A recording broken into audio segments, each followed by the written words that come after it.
I'm Luke. I'm going to run through a short presentation on the importance of clear fundamentals when building a team of talented people. So a quick bit about me, us. Some of you might not have heard of UnitedUs. That's probably pretty much intentional from our side. For 10 years, we kind of kept under the radar, intentionally so. We're 10 years old. And we kept under the radar working with amazing clients because we were focused on building a UnitedUs with them. Not focused on building our own brand, we're focused on building other people's brands, making great brands that people want to connect with, and then enjoying that relationship grow. For us, brands are long-term pieces of work, therefore we focused on them. And the projects, for us, we were incredibly proud of the brands we've built and the projects we've delivered. We worked with Lego we still do, but we worked with Lego for 3 years to build their digital design system globally. So every asset and Global's network for Lego is built and designed by us. We worked with Aon after your talk, which was excellent, by the way. Thank you. You could have made it worse for me. That would have helped. We worked with Aon to actually change their 5 global pillars, including their wellbeing structure. So we work at a C-suite level with Aon globally to define that as a strategy agency. And we also work with people like London Irish Rugby Club. We were the organisation that helped them move club from Reading back to London, which is an incredibly hard thing to do. If anyone likes sport, they tend to not like moving. As tribalistic organisations, moving is a challenge. So we worked with them to build the XR Nation, which is essentially a brand and an emblem that brings all people together. They were called the Exiles, which is then quite hard to be at home when you are an exile. So the club moved into Brentford, which is the most diverse place in Europe, I think, of ethnicities and cultures. So the Exile actually resonates there, but we built this XR Nation brand, which has been incredibly successful for them. We also launched the first subscription model payment in global sports for rugby as well. So as an agency, we work on design, brand, strategy, and everything in between. But the main thing that I want to talk about today is about brands is that they're built on foundations. So when we're working with organizations to build brands, obviously we're looking at strategic foundations, design foundations, and kind of everything in between. The foundations are incredibly important, but often kind of missed. They underpin the great work that you were talking about, Chris. So here's a little bit of what we do. I said I'd put some pictures in just because, I'm a designer. So fundamentals are important, and fundamentals are valued. So I'm going to run through these today. Obviously, I'm sure all of you spotted the typo in my first slide, which makes me look like shit. And that is because I wanted to draw attention to the fact that if you don't have fundamentals, instantly your credibility is destroyed. I put a typo in the first line, I skipped over it. You all probably were like, what is this guy talking about? And that's totally fine. I am exactly the same.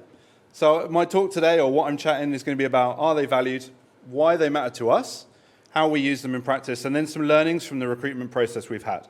So we're always going through recruitment, as you all are, but as we are all leaders of agencies and businesses in our sector here, I just wanted to be open about some of the challenges we face, because I think we all probably face them together and we all probably don't talk about them.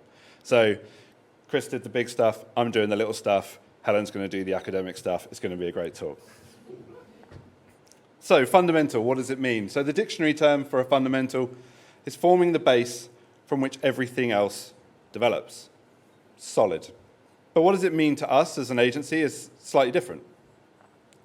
So us as an agency, it's the shared high ideals, standards, and expectations that allow us to collectively grow and challenge ourselves and our clients alike. So it's important that we define the difference for what fundamental means as a dictionary term to us, because we talk about fundamentals a lot in the studio. We talk about, are we reaching our high ideals on all of our projects? So when I get applications with the following, to whom it may concern, dear Luck, that's a good one. Dear Luck, I get that a lot. Just check my name's right before you apply. Dear Graphite Digital, that's a good one. I get all of those. Dear Baxter and Bailey, dear everyone else. Hi UnitedUs, not spelt correctly. Dear insert name. All of these things completely remove my expectations of that person's fundamentals. Have they taken the time, care, and attention with their application? They want to work in my business, where I take fundamentals and high ideals incredibly passionately. Do they align to that? Any applicant like this? Clearly not. Instant not. And we've all been here. The copy and paste email, which Google politely allows you to see, obviously results in straight in the bin. And these are things that are fundamentals, which I know probably as all business leaders, we see this all the time. But no one is really talking to audiences and students particularly, and even some incredibly long employees with long histories at great agencies who apply with spelling mistakes in their messages, holding them to task on this and saying, well, actually, as an agency, this is our fundamentals. This is where, if you don't meet this mark, there really isn't a point applying to us, because we want to better ourselves in every instance, not correct your spelling. Now, don't get me wrong, we still have to do a lot of work internally with our team to make sure that everything is checked, but it's really important that these fundamentals are taught and discussed, and I'm seeing this become worse. This is becoming worse. People are taking less time, taking less engagement to make sure that they apply to agencies correctly. And it's something that I'm trying to pick up with on a bunch of design talks that I'm giving. So what does matter to us in a recruitment process? So attention to detail. Oh, did you kick me out? You kicked me out.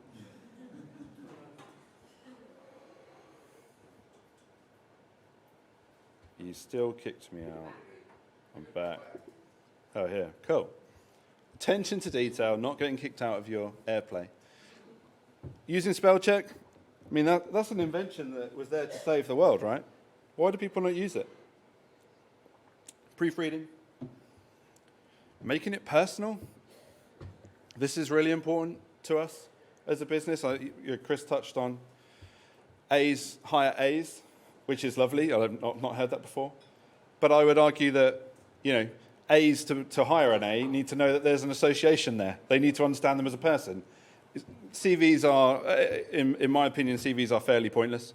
People can write great CVs. Doesn't tell me anything about that person, their attributes, their skills, their drivers. All of those things are what I actually am interested in. Loads of people have great CVs. They worked at X agency, but did they thrive at that agency? Would that agency recommend them, refer them? I mean, that's one thing as well I would note. We've had a couple of our team, obviously as everyone has, move on over recent years. Not once have I had a single person call up for a referral. And that's like going to JKR's, design studios, not one has called up to go, were they a good employee? It's insane. We check everyone. My friend over here was concerned that I would already have checked your social media before you came today. It's good to make sure you know your information, right? Check who you're going to. We check on all of our employees in the positive way to go, well, are they selling the right things? Obviously, we've even had examples where someone applied to us with a design which we designed in their portfolio. So, of course, we brought them in to discuss that piece of design in front of the entire studio and asked them to, at first, discuss to us the thought process behind their design. And then we brought out the print tests of the packaging to ask them which ones of those they approved, which obviously was awkward, but this is the reality that we live in, okay? This is the reality that people can steal things from websites, Behance. How do you know people are telling the truth? You have to build rapport with that person. You have to understand culture, and as an agency who isn't a huge agency, one person coming into our team can make a seismic difference to everyone. It's my responsibility to make sure that person coming in is a benefit to everyone. So focusing on their differentiators, people don't talk to me about that either in their applicants. They just say, I did this, I made this, it's great. But what difference did you bring? Where is your thought process? And telling us your fundamental aspirations and ideals. I think people worry about that. I think people worry when they apply for roles. They don't want to seem overconfident, but I'd love confidence. If anyone draws me a chart of their skills, they can go in the bin as well. Because everyone's always like, oh, I'm 10 out of 10 on all these things. Rubbish. No one's 10 out of 10 on anything, and I don't want 10 out of 10s. I want people who are considerate of the fact that they all need to grow, and we all need to grow. So whatever your skill is, designer, animator, strategist, if you don't have a grasp of the fundamentals required for the role or of the organization you wish to join, your skill is devalued or at worst, irrelevant. For me, if you're an incredible artist, illustrator, but you don't proofread, you don't check, you don't do your email correctly, you don't do your research, that's irrelevant to me because I'm looking to build a team, not an individual. Your collective fundamentals is as, if not more important than your skill set. Skills we can train, we can teach, we can engage you with. And on this skill shortage that we're in, your fundamentals, if you have a strong fundamental as a human being, the rest we can bring you with us. That is incredibly important. So I thought I'd talk you through a couple of what our fundamentals are, just a couple, and then we'll talk a little bit more about why they matter.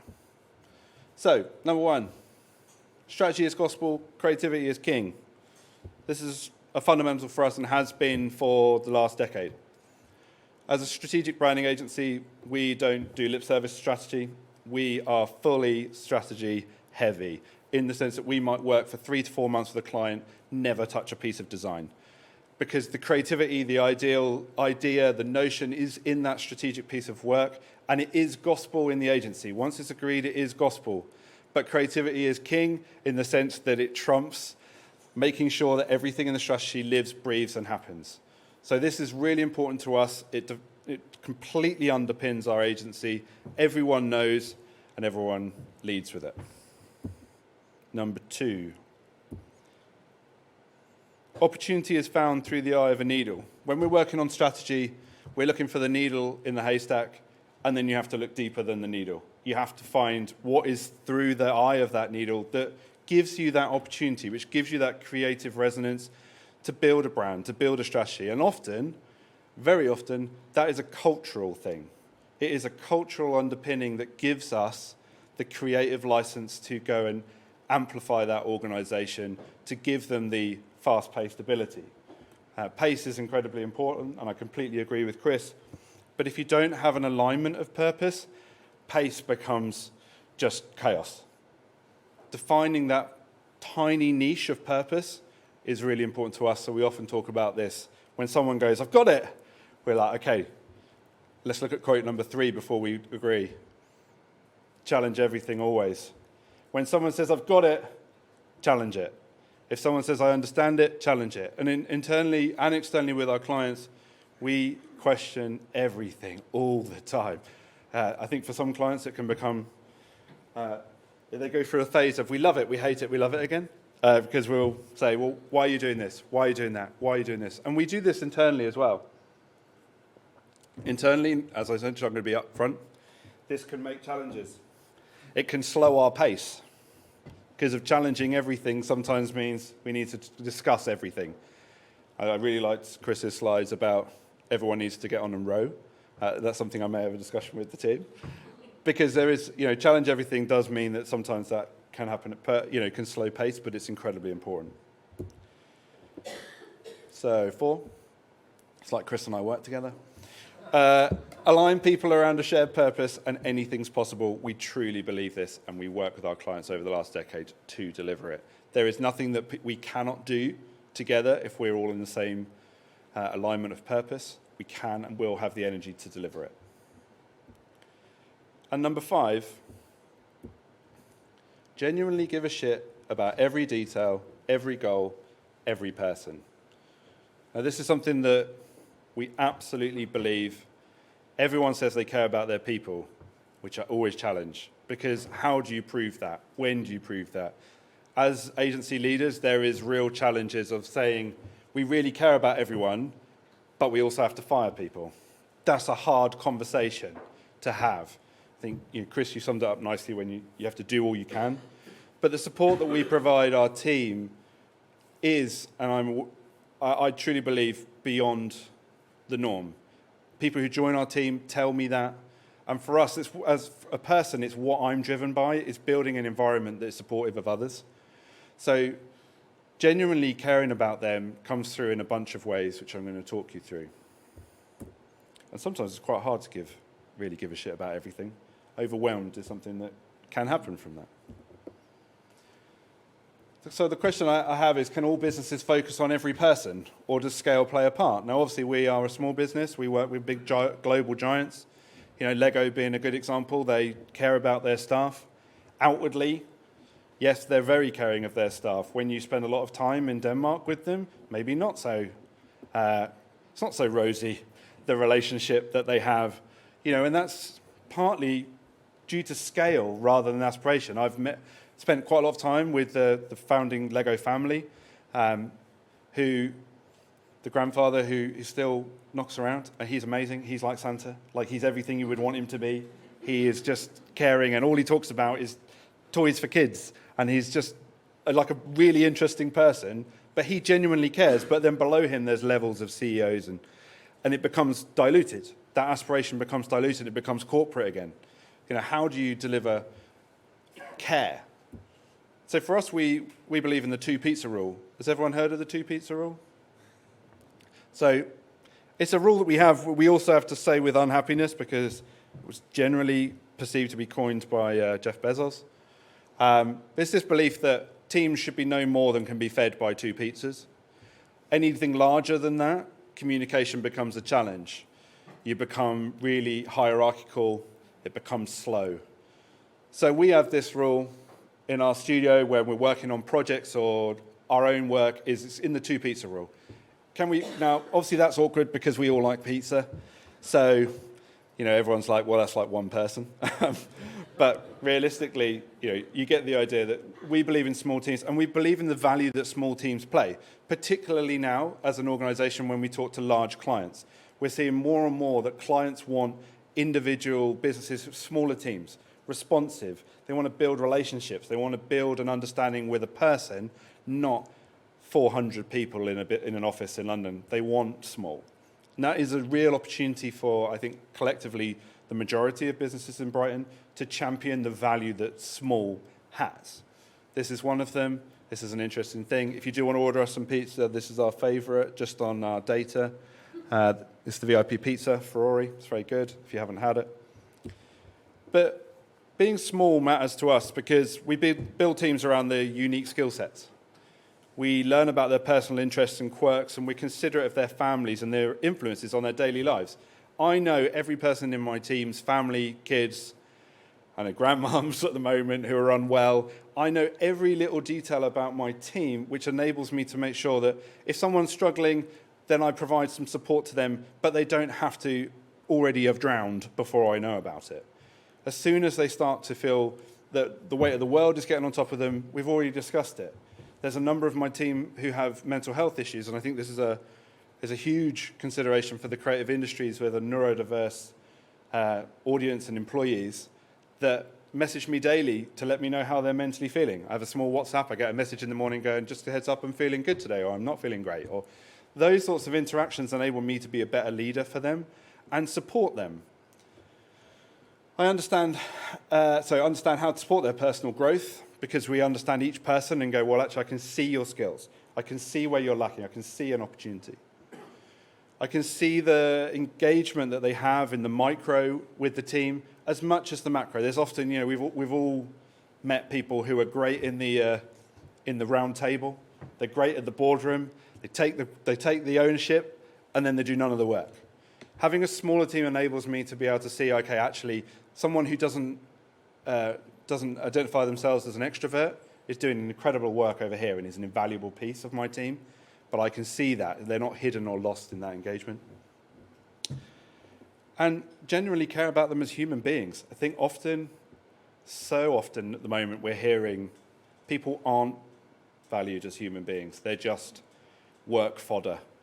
Whether remote has made that more of a challenge, work goes out, work should come back, no real human interaction. We're finding a lot of people want to be in the studio most of the time to be together.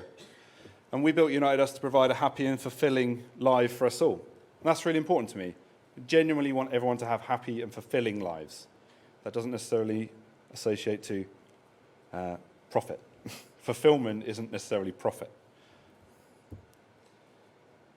So to keep to my time, I'm just going to talk quickly over a couple of considerations of things that we've had over the recent recruitment process. I say on here, on average, we get about 100 applicants per job advertised. So it kind of gives you a sense of the figures when we move through. Burnout is a huge concern. 35% of all applicants in the last 4 months have raised personal concerns about burnout. That's actually people ringing up, going, I've applied for this job. Can I have a conversation because I'm worried that I may get burned out by you lot? Now, they don't know us other than, our work. And they are all coming to us saying, I've been burned out by my current employer and the employer before that. How will it be different? 35% took the time to actually want to have a one-to-one conversation prior to recruitment to ask that question. That is insane. Like, what are other agencies doing if they are that many people are being burned out and uncared for? Proving our commitment to diversity, equity, I can't even say it, and inclusion.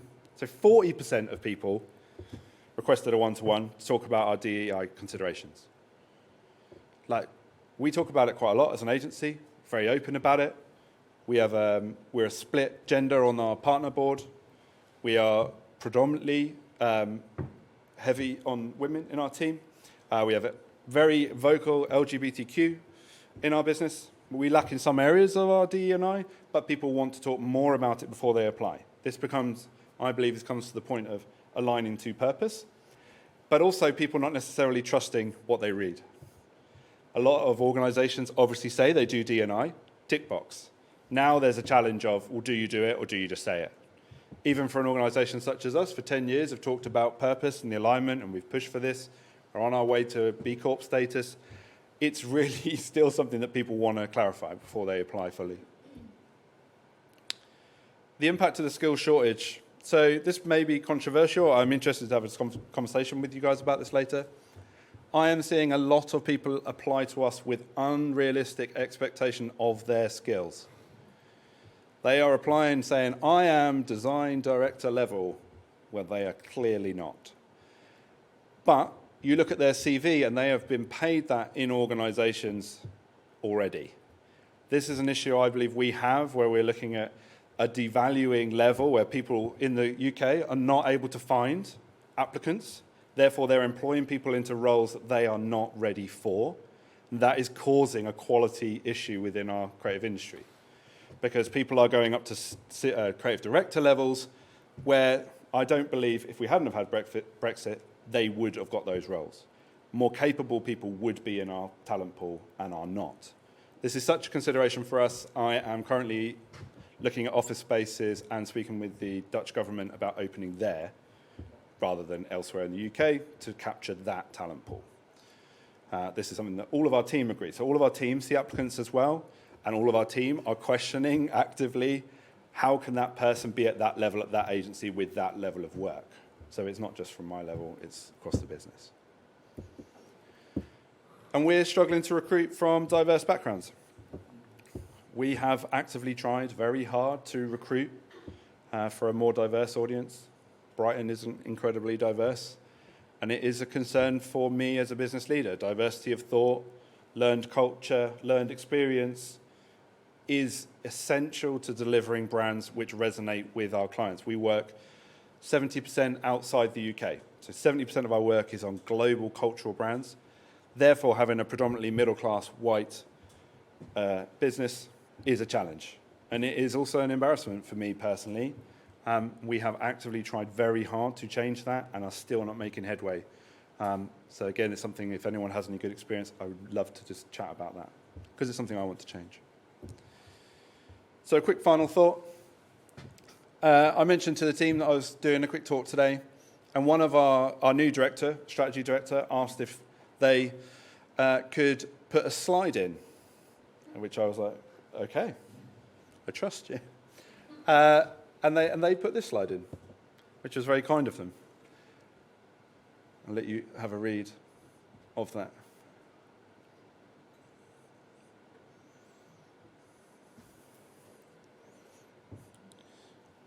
They joined us recently in a very difficult time for the studio.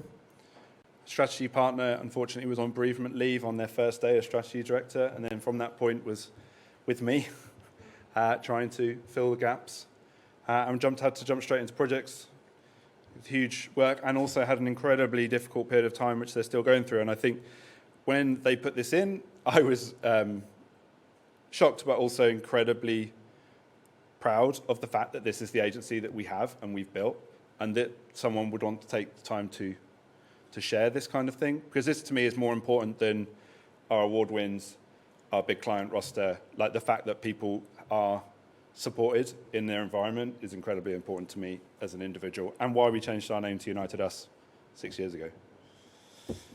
And then finally, in a time of challenging financial markets, skill shortages and uncertainty, strong fundamentals will be the difference between success and failure.